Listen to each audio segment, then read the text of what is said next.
নমস্কাৰ হেম বৰুৱাৰ মমতাৰ চিঠি কবিতাটি আবৃত্তি কৰিবলৈ প্ৰয়াস কৰিছোঁ।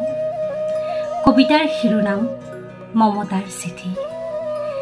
If you are coming down through the narrows of the river Kiang, please let me know beforehand, and I will come out to meet you as far as Sofosa. মৰমৰ ইয়া মমেডাল জ্বলাই লৈছোঁ। আজি বহু দিনৰ মূৰত তোমালৈ চিঠি লিখোঁ বুলি। বাহিৰৰ উৰুঙা বতাহজাকে মমডাল আহি কোবাইছেহি। চাওঁ খিৰিকীখন জপাই দিওঁ। 7 বছৰৰ আগৰ কথাবোৰ তোমাৰ বাৰু মনত আছেনে? আমি যে নতুন জীৱনটোৰ পাতনি মেলিছিলোঁ।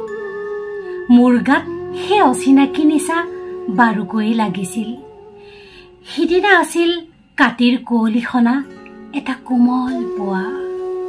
পদূলিৰ তলসৰা শেৱালিবোৰ উপচি আছিল।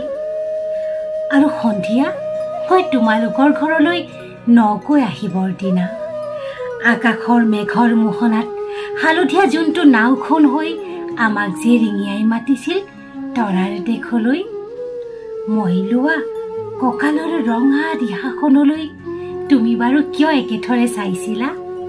মোৰ কেনে লাগিছিল জানা?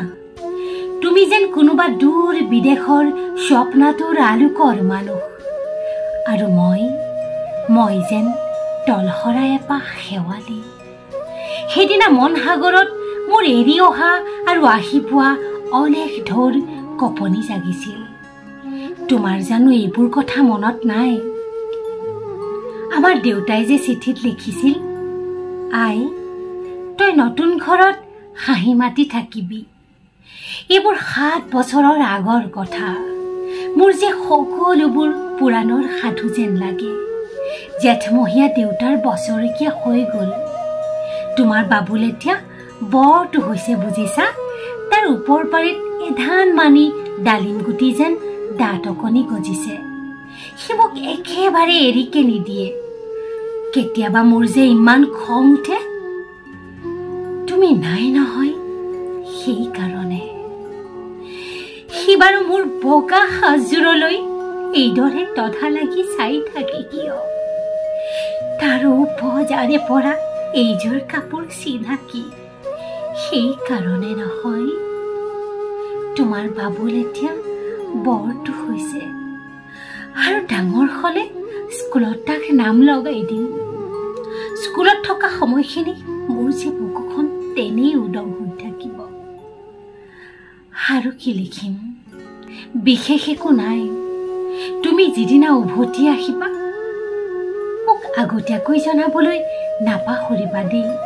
মই ভোক দৈ দি ভটিয়াই গৈ বুঢ়ালুইতৰ বুকুৰ পৰা তোমাক ৰিঙিয়াই মাতিম।